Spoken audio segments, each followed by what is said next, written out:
I guess we could start now. We're supposed to use the microphone. Yeah, you stay there. To make it possible, the recording of this session, which is about cultural kinship. So I suppose there's going to be something on culture and cultural studies, which is something I love. And our first speaker is Angelo Monaco. Angelo Monaco, University of Bari. He has got a PhD in English literature from the University of Pisa, and now is a specialist in contemporary South Asian and British literature. His primary line of research include environmental concern, trauma studies, and post-colonialism. His papers have appeared in critical South Asian studies, ecozone, interdisciplinary studies in literature and environment, post-colonial text, textual practice, among others, and in edited volumes published by Cambridge Scholars, Routledge, and Transcript. He's the author of a monograph, if I understand well, yes, a monograph entitled Giampa Lairi, Vulnerabilità e Resilienza, published in 2019, and he's currently working on a monograph in the field of blue humanities, again something I love, and contemporary Anglophone novels. And the title of his presentation here is Dismantling the Minority Myth, Queer Diaspora in Neil Patel's Short Stories. Okay, so maybe we have a problem with the... I don't know why. Okay. Working as usual, technology is not helping us. I think the projector maybe Is it come back? pose, yeah. Can you try to open the... Maybe it's coming. I'll pretend I know what I'm doing, but... What happened? They seem to be disconnected. No. I have PC forse. no PC. No. Okay, yeah, let's give it... Okay. Yes. Yeah, Grande. great. Bye. Thank you. Okay. So thank you for your kind words, and I wish to express my gratitude to Silvia, Paolo, and Charlotte for accepting my proposal. And yes, I'm going to discuss the so-called myth of the modern minority, and by taking into account this collection of short stories. If you see me, don't say hi. This is a debut work by an American screenwriter of Indian origin, Neil Patel, and the collection contains 11 short stories about first-generation Indian Americans. The stories explore human relationships, shedding light on various themes such as family, friendship, betrayal, and sexuality. The characters are young women and men, many of them are gay, and their lives are in a constant state of suspension because of the unresolved assimilation into the United States. The same happens in Patel's latest work, thank you, the novel Tell Me How to Be, which follows instead an Indian American family, and in particular the protagonist, Akash, who feels disoriented in Los Angeles because he likes men, because he wants to be a songwriter, and because he's not like his perfect brother. So both Patel's short stories and his novel chart the tensions and the unresolved assimilation of Indian subjects, Indian migrants into the United States, giving voice to subjects who must struggle to piece their lives together, and they also strive to achieve professional success. As a minority group, South Asian Americans tend to be, in a way, overwhelmed by family and societal pressures, while their affective ties appear as troubled and fragile. So in many ways, Patel's stories challenge the so-called myth of the modal minority. The term was first introduced by a sociologist, William Patterson, was the author of this article published in the New York Times magazine in 1966, entitled Success Story, Japanese American Style. Well, according to Patterson, the very strong emphasis on family unit and family structure and hard work allowed Japanese Americans to become successful within the United States so as to overcome racial discrimination.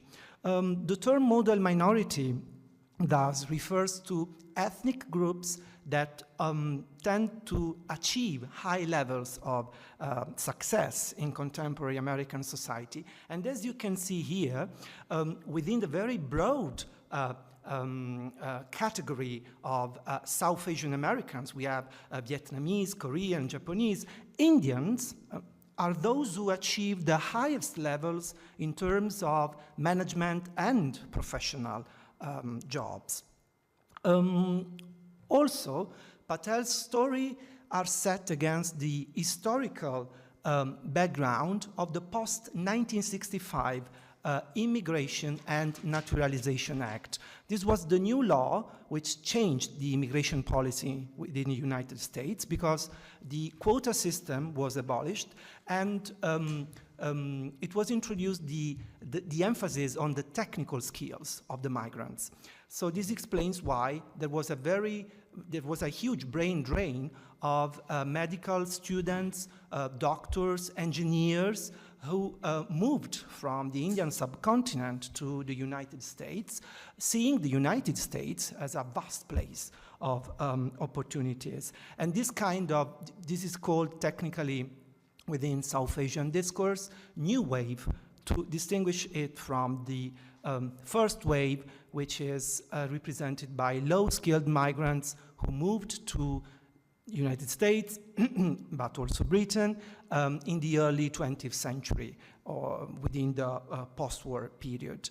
Within the realm of literature, of course, one of the voices who has celebrated the psychological conflicts of diasporic subjects moving from the Indian subcontinent to the United States is Jhumpa Lahiri, and in particular her collection of short stories, her debut work, Interpreter of Maladies, in which the maladies the title refers to are not, of course,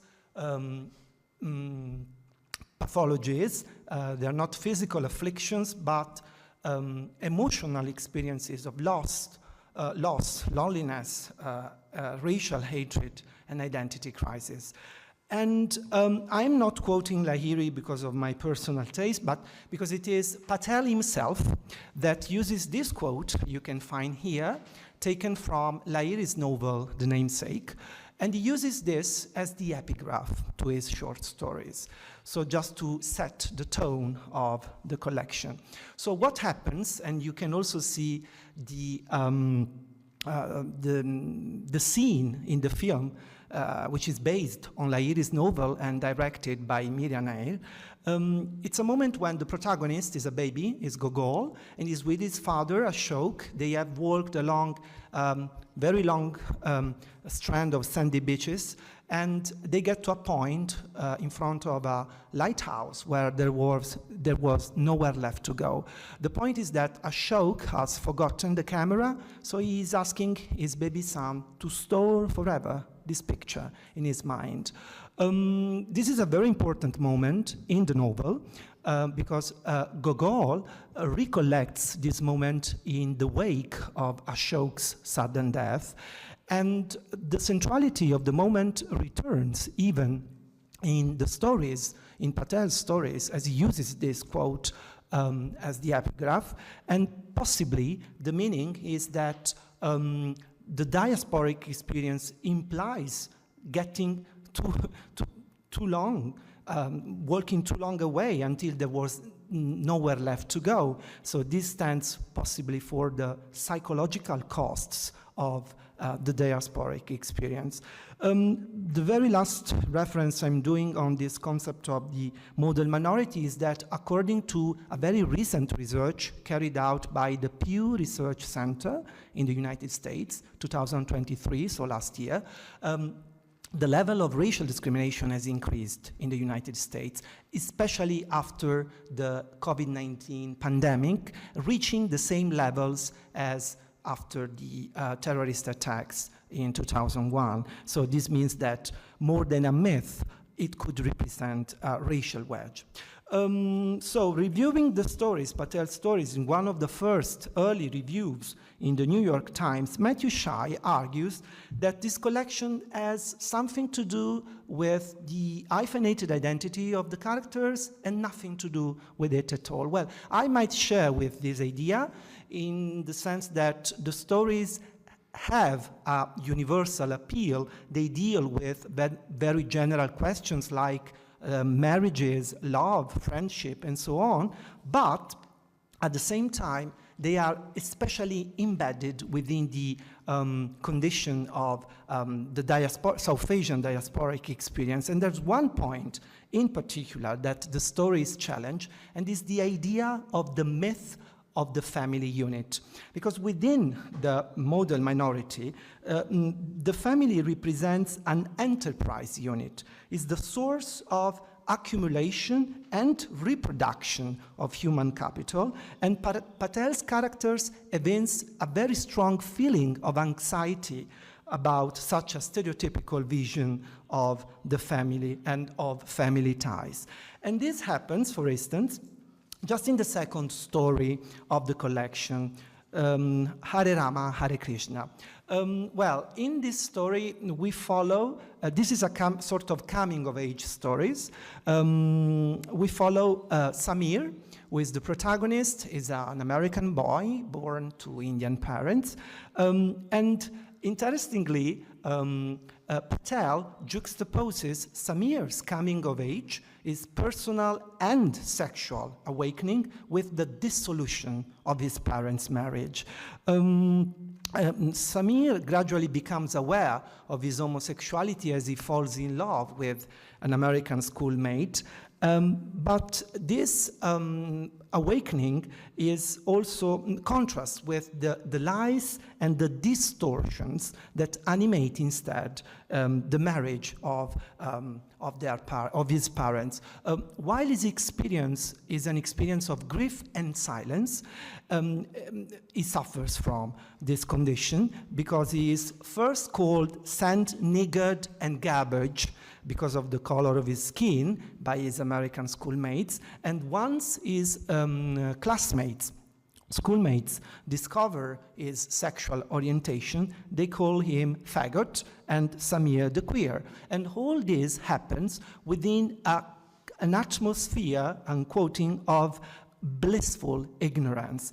Why? Because his father is having various affairs, and his mother instead turns to religion in search of comfort and contemplation. And there's another point which is very striking, is while Samir's story occurs in silence, on the other hand, the mother is protagonist of very noisy jealousy scenes, I'm quoting, until the whole house quaked and shook with her voice. At a certain point, she starts doing very strange things like burying in the backyard garden objects like a coconut decorated with vermilion, rice, and marigold petals, because these are symbols of energy to dispel bad feelings. And we get to the title, at a certain point, she starts to chant very loudly the mantra Hare Rama, Hare Krishna, which is an invocation to Lord Vishnu, which is one of the triple deity of supreme divinity with Shiva and Brahma in Hindu religion. So, yes, it is true that the story blends universal themes love, marriage, and betrayal, and ethnic singularities at the same time, especially Indian food and Hindu religion. By the end of the story, when this relationship ends, Samir comes to realize that life was like a current, sweeping you in whichever direction it chose, and that grief, queer grief, we could say, is an initiation, an access point through which he entered a new world. Well, the very same coming-of-age orientation animates another story in the collection, which is Just a Friend. What is interesting here is that Patel does not use the focal perspective of an Indian or second-generation American Indian character, but the perspective of a white American, John, and of his pains of adolescence. John is a teenager, is an American teenager who has a fling with an adult Indian man called Ashwin. The first element the readers encounter about John is disorientation, a disorientation which is reflected in particular in his stereotypical understanding of cultural difference, because he understands cultural difference basing himself on ignorance. For instance, at first he assumes that Ashwin, is Persian because of his dark brown hair. Then, once he sees his house, he's surprised because he cannot find any picture of gods and elephants. And at night, he has very strange dreams. He dreams of palm trees, deserts, Ashwin wearing a long silk tunic and standing in front of the Taj Mahal. So, in a way, this condition of distortion and disorientation is intensified by Ashwin's lies. Because when we reach the climax of the story, we understand, and John understands, that Ashwin is not the rich dentist he had pretended to be. And he feels, quote, like a fool. And this condition, in a way, intensifies his feeling of disorientation, and it is at this point that we realize that he was a victim. He was bullied at school. You can see the final quote here. He recollects, for instance, the moment when his shirt was ripped open, cold water was poured down, and his schoolmates took turns urinating on his face. Thus, to reach the conclusion, though he's not American, John, so he does not suffer from racial melancholia, John is subject to feelings of grief. And grief, as Sarah Ahmed contends, from a queer perspective, we could read John's and Samir's disorientation as a condition in which sexual disorientation slides quickly into social disorientation, as a disorientation in how things are arranged. If we think of the title of the second story, Just a Friend, even a very basic concept like friendship becomes distorted, or, using again Sarah Ahmed's words, we could say it becomes oblique, and it produces ambiguity. From a phenomenological perspective, thus, disorientation, I'm quoting again Sarah Ahmed, involves failed orientations, because bodies inhabit spaces they do not extend their shape or use objects that do not extend their reach. And just to conclude, the stories, in a way, are located along this axis, which goes from Raymond Williams' structures of feeling and Sarah Ahmed reversal of Williams' phrase as feelings of structure. As it is well known in the sense put forward by Raymond Williams, structures of feeling designate the fact that we must understand artworks in general as structures containing sensual and collective memory that, I'm quoting from Williams, saturate the life world in complex ways as mood, attitude, manners, emotion, and so on. In this sense, Patel's story show what happens when structures of various forms, economic, psychological, social, fall apart, disclosing all the energy they contained. And it is here that we can also read this story through Ahmed's reversal of the phrase.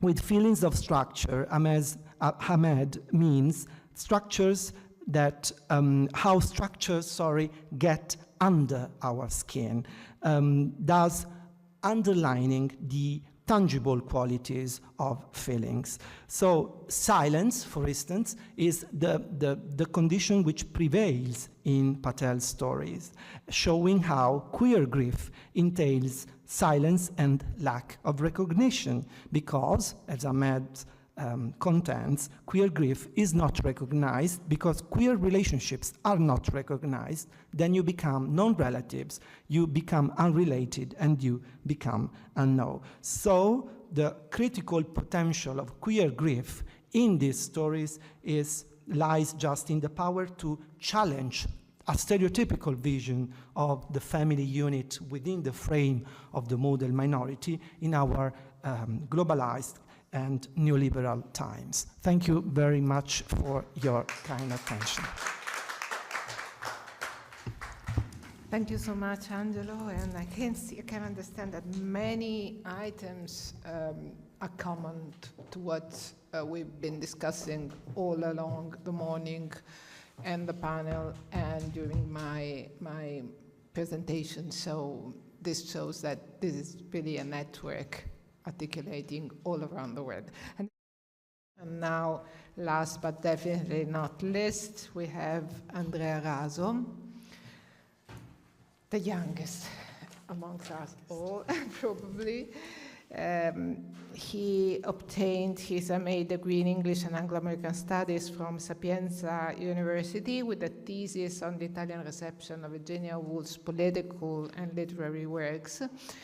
While at present, he is a PhD student, student researcher at Roma Tre University with a project on Jeanette Winterson at the intersection between postmodernism and the post-human. In 2023, he took part in the organizing committee of the interdisciplinary doctoral seminar Culture Sonore, Lingue e Letterature.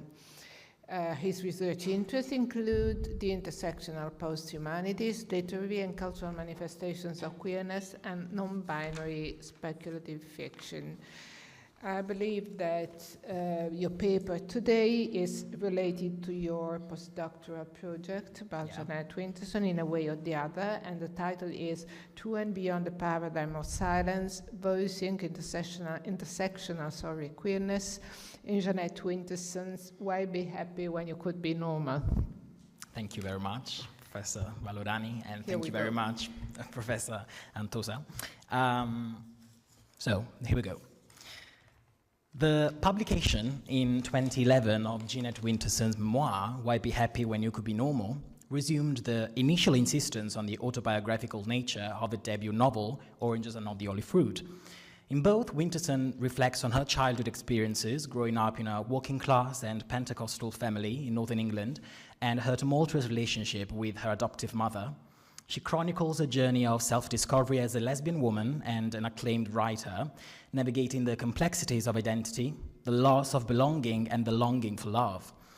However, this book, which I'll call memoir for now, more than the novel, explicates the intersection, in geo-existential terms, of an adopted child who lived in a little town, was religiously indoctrinated, and then excluded because of her homosexuality.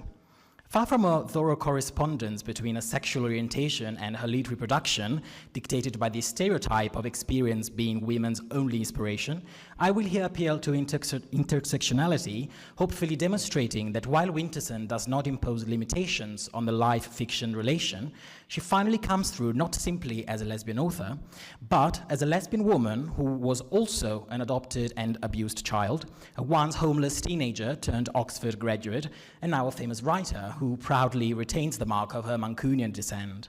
Someone with a queer character and history, to be sure. After all, queer theory teaches that socioeconomic and cultural contexts, religious stigmatization, and the lack of positive role models culminate in experiencing a compelled form of marginalization. Similarly, any interpretation of queerness demands the acknowledgement of secrecy as the gravitational center of any representation of queer communities. A secrecy that, however, also prompts us to contemplate community through new perspectives as a reality not based on the knowledge of the other, but rather on the absence of it. Full revelation and disclosure do not always take place, since literature often remains silent on the very questions that it raises. Aware of this, in her memoir, Winterson hints at the alternative cover version that is Oranges, the novel, ultimately revealing the distance as well as the closeness between autobiography and fiction. Winterson knows it. Oranges is an adoption story, and Oranges is the book that is identified with me, she writes. But she also admits that the novel is a story I could live with. The other one was too painful. I could not survive it. As we will see, her memoir too is just a version, but never the final one, written in the hope that the silences will be heard by someone else and the story can continue, can be retold. It is no surprise that it is described as Orange's silent twin, in that it communicates through the silences already fictionalized in the novel, with entire extracts of it interpolated within the main flow of the author's reminiscences. That is, Winterson devises a new mode of self-representation where facts are not subjected to the lithic and linear fabric of traditional biographical storytelling, and the disruption of literary genres ultimately gives life to a palimpsest, a manuscript that has been written over and over, yet the earlier writing is still legible. Like in Oranges, Winterson's musings focus not only on the nuclear family and church community, but she revises yet again the portrayal of her adoptive mother, Constance Winterson, or Mrs. W, in alignment with her evolving comprehension of her, thereby providing an additional interpretation of the controlling effects of the maternal language, which is found already in the title. In fact, it was her mother who asked her, "Why be happy when you could be normal?" Banished in her youth, both from the social and symbolic orders, with her subjectivity muted and her lesbian body rejected as abject, in Why Be Happy, Winterson gives voice to the silence imposed on her by Mrs. W, a mother, she says, who was in charge of language. A woman, that is, who had processed the language of heteronormativity and made it her own, despite her incompatibility with the impositions of heterosexual marriage and her peculiar fear of all forms of sex. And I quote, "The rule was no sex, but definitely no sex with your own sex." As Winterson states in the opening passage of Oranges, "My father liked to watch the wrestling, my mother liked to wrestle." Family life, for her, meant the opposite of normality. And I quote, "My world was full of strong, able women who had to defer to their men. My mother did it to my father. She held him in contempt, and that wasn't fair, but she called him the head of the household, and that wasn't true. That marital domestic pattern was repeated everywhere I looked." Eve Sedgwick knew this when in Tendencies she illustrated that contingent demands of heterosexuality are far more fragile than the status as natural leads us to believe. Parallelly, while I don't agree with those who contend that a queer return in Winterson deviates from a sexual orientation, it is true that her oeuvre should not be understood as notionally lesbian. That is, while intersections often complicate things, Winterson herself is for the complexity of life, which pushes me to resort to queerness, not strictly in terms of sexual and gender identity. Rather, we should take note simultaneously of Winterson's experiences, whose queer character represented a deviation from the coordinates of patriarchy, which for her meant being forced into a post-traumatic paradigm of silence. Only with time, she realized that to heal, one must allow trauma not to be silenced, and that it is not her being lesbian that informs her work, but the challenge of being lesbian within the confines of a restrictive environment. Once famous, she asked her mother, why aren't you proud of me? And the trauma hit her right back into the times when her mother left her on the street. I'm locked out and sitting on the doorstep again. She writes, with time, from the paradigm of silence, Winterson accessed storytelling as a material semiotic paradigm, the queer voice that counterbalances the obstinate silence of her adoptive parents. And I quote, I needed words because unhappy families are conspiracies of silence. The one who breaks the silence is never forgiven, end of quote. But the path is clear and is found in literature. When she says, there are markings here raised like wells, read them, read the herd, rewrite them, rewrite the herd. The memoir thus configures as a disclosure in which the unspeakable finds representation in speech, as Winterson herself noted back in 1996, when she said that if we can fictionalize ourselves, we are freed into a new kind of communication. A section in the memoir is titled, My Advice to Anybody is Get Born, that is, take control over your existence. The result is an encoding process in which the act of recollection translates life into a semiological code and passes from the discursive up to the materials plane. As Truzzero notes, in fact, against most traditional Western autobiographical practices, Winterson does not erase the body from the text. Instead, she moves it to the thematic and epistemological fore of her narrative. Another breach from her mother then, and I quote, my new mother had a lot of problems with the body, her own, my dad's, their bodies together, and mine. In cognitive terms, Winterson draws attention to the way her mind operates in relation to materiality, ultimately attesting to the fact that knowledge is embodied. That is, it assumes the form of spatial schemas. In her memoir, Winterson delineates the coordinates of her geography, in and out, when her mother locked her out in the street all night or left her in the coal hole, up, down, a working class condition, which she experienced as the first form of sociocultural imbalance, as in the book she also recounts the way Engels and Marx were forged by their experience of Manchester, for example, and center and margin, the participation in church life and the eventual exclusion from it. It is the geographical position, as opposed to location, that is something that incorporates a sense of perspective on other places. And this tendency to think spatially, also about affects and emotions, gives rise to a materiality that does not and cannot fall back into essentialist conceptions of life. Think of maps, which we find virtually in Winterson's entire macrotext. And here in the memoir, I quote, when I was born, she writes, I became the visible corner of a folded map. The map has more than one route, more than one destination. The arrow that says you are here is your first coordinate. There is a lot that you can't change when you are a kid, but you can pack for the journey. Of course, sexuality too can be analyzed by looking at the spaces in which it is performed, which reflects onto language too. Coming out of the closet is an important spatial metaphor, which implies a spatial existential opposition between the place of secrecy and that of revelation, between the space of silence and that of the word. Subversive spatial acts are found in Winterson as she embraces the liminal interstices, valuing the interconnectedness of inside and outside, of indoors and outdoors. When she writes, all those hours spent sitting on my bum on the doorstep have given me a feeling for liminal space. I love the way cats like to be half in and half out, the wild and the tame. And I too am the wild and the tame. I am domestic, but only if the door is open. This crossing in and out, and it is still a quote, the different worlds, the significant spaces, are private coordinates, end of quote, that in a fiction, Winterson has tried to make paradigmatic, the seed of community building, since personal stories work for other people when those stories become both paradigms and parables. We meet each other on the steps of the story, she says, to see, that is, past false readings of ourselves.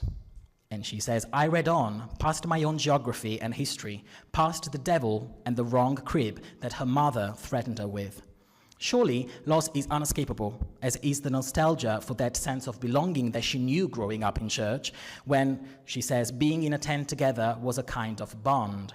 Hence, what she herself calls the winter sonic obsessions of love, loss, and longing. But binaries are defeated even in this case, and are revealed. She says, it is hard to understand the contradictions unless you have lived them.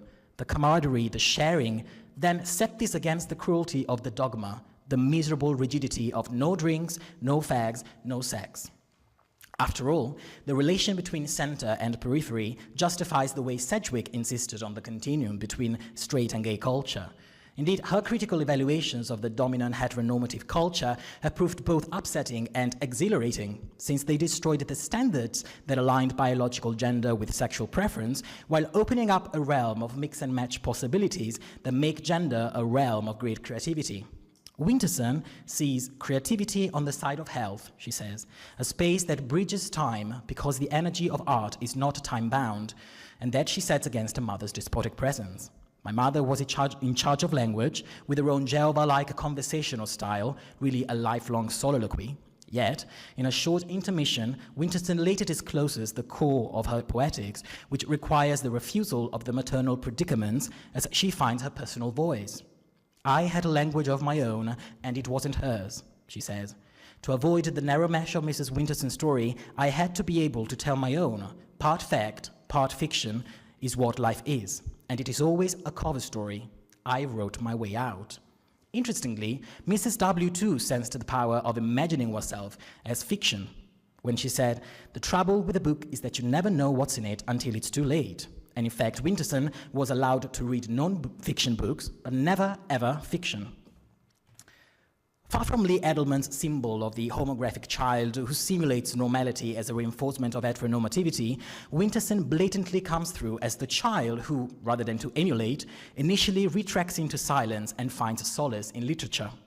Young Winterson's only weapon was her condition as an outsider and to be her mother's disappointment, upon which the memoir opens. When she says, "When my mother was angry with me, which was often, she said, 'The devil led us to the wrong crib.'" Of course, this attitude was also a cope mechanism and search for grounding. She says, "I had accepted the bad label. It was better to have some identity than none at all." In the book, Jeanette thus serves as a refracting mirror.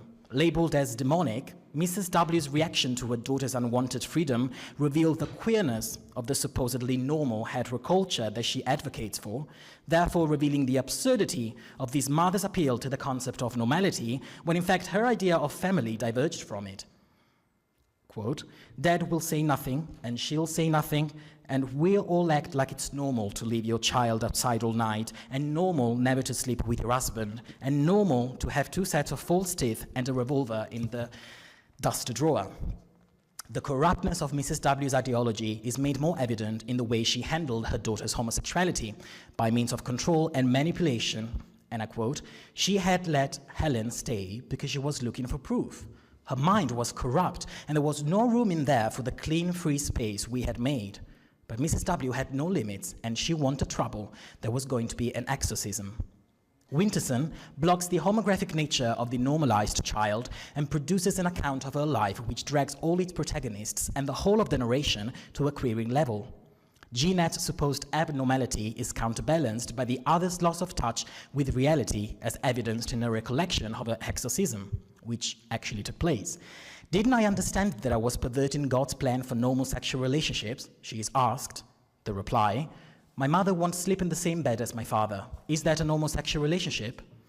When transposed into literature, Winterson's actions subvert the rule of both gender and genre in favor of what Brian Lofter calls queer autobiography, a life history that not only expresses both the problem of the homosexual's entry into representation and the impossibilities of the claim to an I that autobiography demands, but ultimately reveals that the queer I forces language itself to signal sexual difference while it refuses it, through the paradoxical univocality of the multiplying terms of sex. Immobilized within the margins of a symbolic system that rejects her, Winterson can only impinge upon the heterosexualized center, not as a coherent I, but negatively, as a figure of excess or absence. And that is why inside and outside must be made into communicating doors, both spatially and existentially. By making the unitary I plural, queer autobiography disrupts the binary oppositions constructed by the I, spoken, silenced, subject, abject, symbolic, unrepresentable. When it comes to homosexuality, it is by mixing the outside with the inside that the marginalized lesbian relationship is both suppressed and announced, as it subversively dismantles conventional domestic arrangements. A long tradition supports Winterson in this, from Virginia Woolf, who in A Room of One's Own and Orlando proposed a critique of rectitude, dismantling the prowess of the erect masculine eye with his linear narrative and factual rendition of a life story, to Gertrude Stein and her autobiography of Alice B. Toklas. And it is no surprise, because Gertrude Stein frustrated the stability of the unitary eye. With her famous immetaphor of metaphor, a rose is a rose is a rose is a rose, Stein makes the same words mean differently and shows that language cannot mean stably or consistently, but deflating the very structure of symbolization upon which language depends. In her, heterosexuality is emptied of its power to present a coherent paradigm. Not only does the conjunction of the I and queer ensure a deconstruction, and show a claim to being that is not imposed from without, but it also represents semantically the cultural deconstruction that it seeks politically. Against cultural demands, the queer I asserts fluidity and multiplicity and a disruption of authority. In this sense, queer knows no belonging because it has no imaginary original, or rather, it takes as its origin the impossibility of origin as such.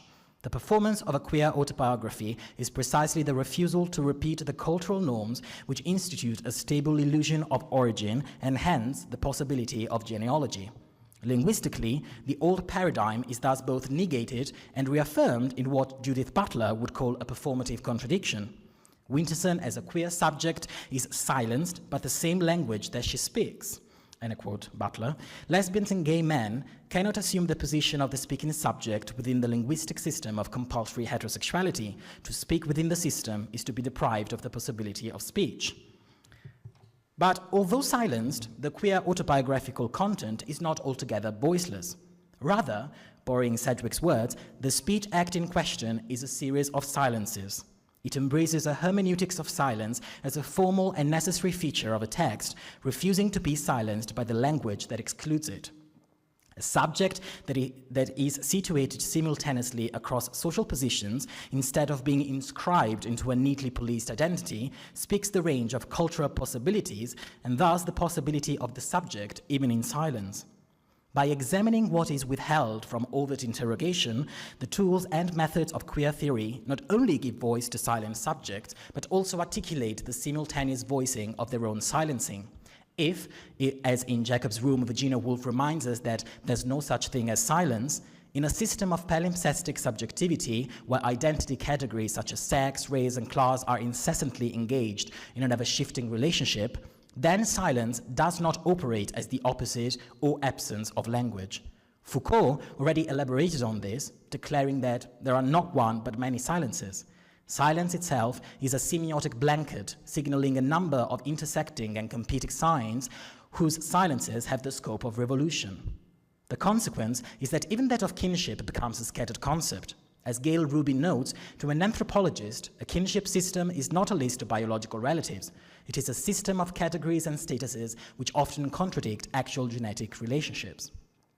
Accepting the intersected woundedness of her condition, Winterson is able to rewrite the text she had been written to be by her mother, a mother who, as we have seen, attempted to cure her of her homosexuality through exorcism and threats of damnation, a woman who left sticky notes with verses from the Old Testament and burned her daughter's hidden books. Only the Bible was allowed, and Jane Eyre had to be thought of as having a different ending. Forget about Jane marrying Rochester. Her fate, just like Jeanette's, is to be a missionary. When you grow up, you'll be a missionary, Mrs. W. used to tell her daughter, and yet, we read, she longed for me to be free and did everything she could to make sure it never happened. A woman who, at the last goodbye, kept her silence. Goodbye, Mom, said Jeanette. She didn't answer, not then, not later, influencing for years the way Winterson would conceive of love and the well-known body as text and text of the body chiasm. Lacking emotional intelligence as a kid, Winterson recalls her journey to love, which had to be learned by devising a new language, although she admits that if you are raised on the Bible, you don't just walk away, whatever anybody says. She had to decipher the psychic and physical spaces of the subjectivity since, and I quote, written on the body is a secret code only visible in certain lights. Past the pre-linguistic state of the lost loss of her existence, Winterson still keeps rephrasing the punchline of a story and redrawing the cartography of a true self, as even her queer autobiography refuses fixed endings, which is attested by the tight rhythm of the final sections that, once over, are still followed by a coda. And I quote, "I am trying to avoid the miserable binary. I am trying to respect my own complexity. I had to know the story of my beginnings, but I have to accept that this is a version too. It is a true story, but it is still a version. I have no idea what happens next." Thank you.